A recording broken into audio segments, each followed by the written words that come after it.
If you're a big swim team and you like to order a lot of gear, maybe you ought to check out Swim Outlet Team Division for these reasons. Swim teams receive a 10% discount on bulk orders. Swim teams or organizations get an 8% commission on referred sales. You'll also like their customization services, which is affordable and available at all times during the year for all team gear. With over 50,000 items in stock, you can get most anything you want. Swim Outlet Team Division. You need to try it out. You'll be glad you did.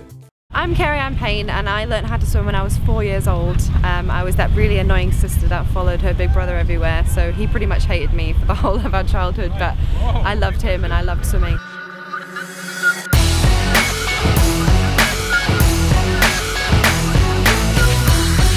Speedo international athlete Keri-Anne Payne is an Olympic medalist, two-time world champion, and a global star in open water swimming. But she started as an elite in the pool. Her journey from the fishbowl to the ocean is an interesting one and insightful, a path a lot of swimmers are taking. So in 2006 was the Commonwealth Games in Melbourne, and that was a really big competition for me. It was my first really major international meet, and I went to swim the 800.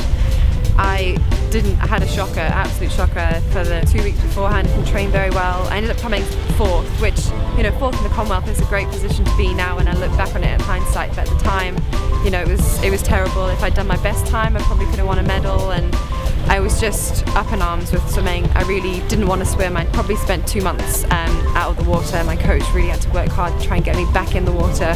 It was then pretty much that my coach said, why don't we try something different, try something new? So we started doing open water swimming, and the first one I did was in 2007, and it was an amazing experience, and that's pretty much how the ball started rolling. My coach just said, do an open water swim, see how you get on. If you enjoy it, we'll do another one. If you hate it, we won't do it again. And then before I knew it, it was the Beijing Olympics, and I came away with the silver medal. Open water swimming is the fastest growing sport in the world, taking off like a rocket since the Beijing Olympic Games, due in part to swimmers like Keri. Before I went to Beijing, nobody knew what open water swimming was. Nobody really did it. And then coming back from Beijing with the silver medal, people were talking about it, they knew about it, they watched the race, they stayed up till 3 in the morning and watched it. The sport has grown so much over the last 4 years. There's a couple of mile swims in Britain where people come and like 20,000 people do the whole series, which is absolutely amazing. But for me, the most amazing part was walking out for the Olympics in London, and 27,000 people were in Hyde Park watching open water swimming. Open water swimmers have long careers, but Keri's achieved so much already. What's in store for the future? So for the future, for me, I don't really know, to be honest, is the answer. I'm not 100% sure. I'm just taking it a year at a time at the moment. So right now it's about doing little swims like the RCP Tiburon Mile, which has been a fantastic event, and it's really made me really enjoy swimming, which I was really hoping it would. So coming out here, having fun, doing a great race, you know, coming third isn't the end of the world, and it was still a great swim, and I learned a lot from this, which is the reason why I came out here. So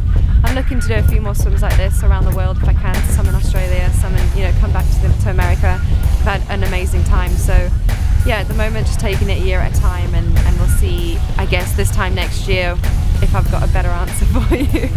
Take us back to the Olympics, your medal swim. All Olympians have a unique emotional experience. What was yours? I must admit I don't really remember much of the race. It kind of was all gone in a bit of a blur. I do remember swimming into a buoy at one point and getting stuck in some of the rope, and when I spoke to my mum about it, because they stayed in Manchester and watched it, she was screaming, she said, at the TV, thinking I was going to get caught in this rope. After the race, it was more relief, I think, than anything that I'd gone to the Olympics in 8th position and had come out 2nd, so I was overwhelmed really with everything, and the emotion that kind of ended up coming out was tears, but they were definitely tears of joy. And I went over to my boyfriend who was on the team as well, and he said that he had sun cream in his eyes, but I know better, he didn't have sun cream in his eyes. He was emotional, and yeah, it was just amazing. And then coming home and the reception that we got, and again that flood of just being overwhelmed with so much support from so many people, was absolutely amazing, and a feeling and an experience that I will never forget.